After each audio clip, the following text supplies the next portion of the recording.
E aí, pessoal, tudo bem? Meu nome é Paola e eu sou graduanda de Relações Internacionais pela UF, Universidade Federal Fluminense. Esse vídeo faz parte de uma avaliação para a disciplina de Formação Econômica do Brasil, ministrada pelo professor Leonardo Leite. Hoje eu vou contar para vocês como se deu a crise cafeeira e qual foi o posicionamento de Getúlio Vargas diante dessa situação, fazendo um recorte temporal do finalzinho do século XIX e início do século XX. Essa apresentação corrobora para o entendimento dos capítulos 30 e 31 do livro Formação Econômica do Brasil, de Celso Furtado. A economia cafeeira tem um papel muito relevante na transição econômica brasileira do século XIX para o século XX. É a partir da comercialização do café que surge o capital que servirá de investimento para as indústrias a partir dos anos 30. A primeira década republicana, de 1880 até 1900, foi marcada por uma tendência de queda no preço do café. De 1900 em diante, há uma recuperação desse preço como consequência da aplicação de mecanismos de regulamentação que serão apresentados aqui, ainda nesse vídeo. O início do século XX é marcado por uma crise de superprodução do café. Até esse momento, a desvalorização cambial era utilizada como mecanismo de defesa para controle dos preços. Mas aqui não havia mais como implementar essa medida, uma vez que não dava para desvalorizar mais o câmbio. Com essa crise de superprodução, os cafeicultores começaram a pensar em mecanismos de defesa para controlar o preço e não permitir que o agricultor vá à falência em momentos de crise.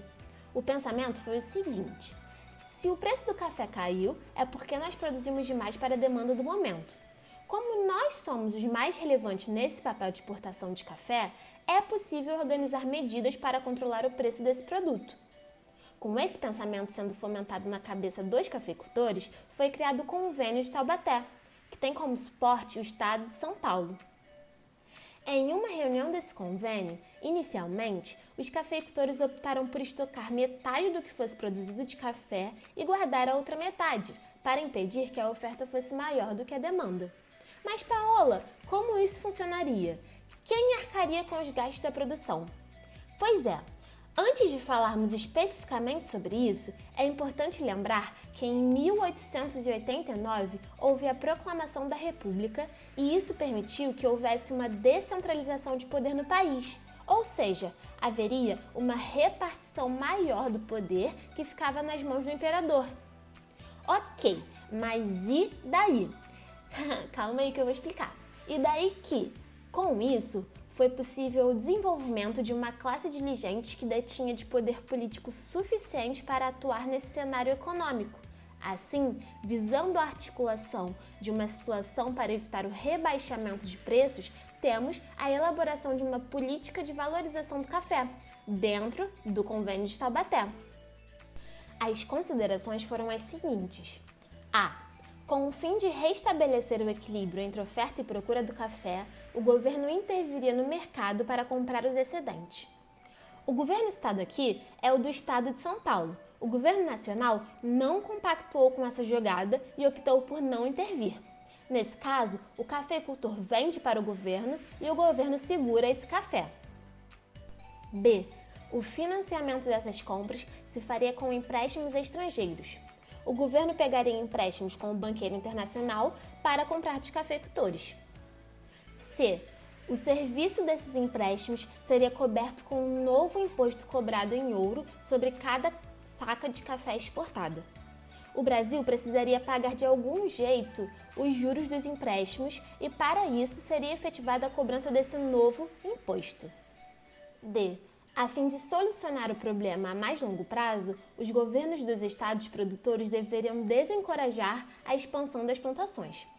Essa aqui foi uma das medidas que menos deu certo, até porque como é que esse controle seria realizado, né?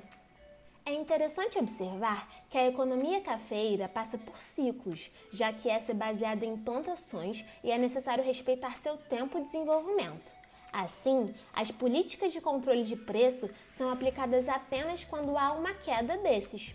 Celso Furtado afirma que essas medidas serviam apenas para adiar um problema iminente. O mecanismo de defesa da economia cafeeira era, em última instância, um processo de transferência para o futuro da solução de um problema que se tornaria cada vez mais grave.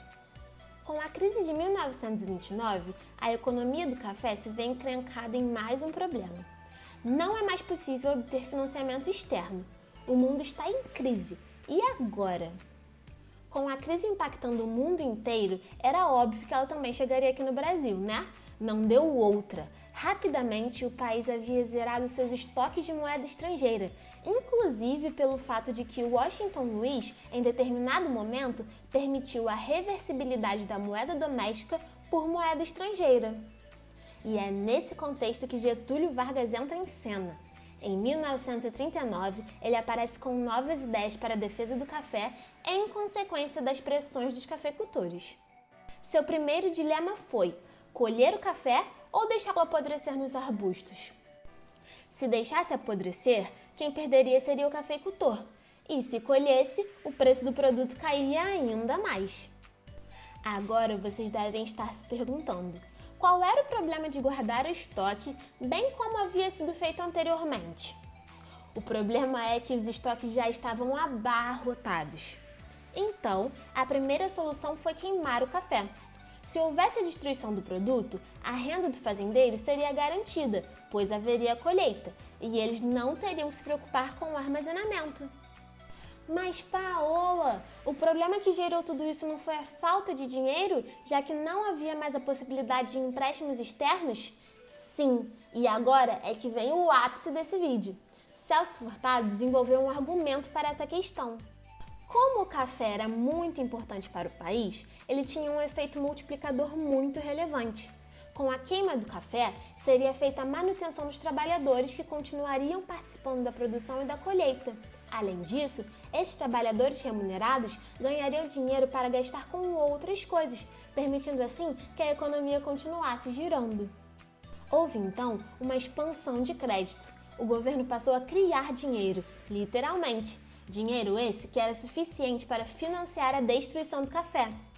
Em 1932, os Estados Unidos estavam no fundo do poço em consequência da crise iniciada em 1930.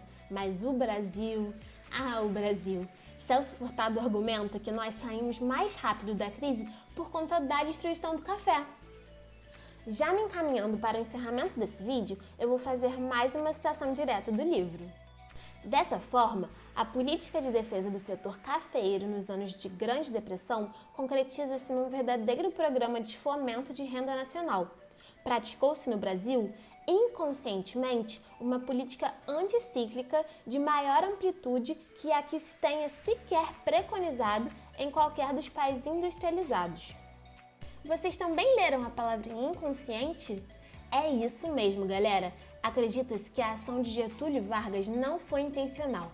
Ele sequer, apenas com o objetivo responsivo às pressões dos cafeicultores, permitiu que o Brasil saísse mais rápido de uma crise que abalou o mundo inteiro. Quem dera fosse fácil sair assim de um problema, né? Aposto que rapidinho sairíamos do curso de Relações Internacionais e tentaríamos salvar o mundo. É isso, pessoal! Nosso vídeo fica por aqui. Espero que você tenha gostado de ter aprendido um pouquinho mais sobre o café e sobre a economia do nosso país. Beijão! Fui!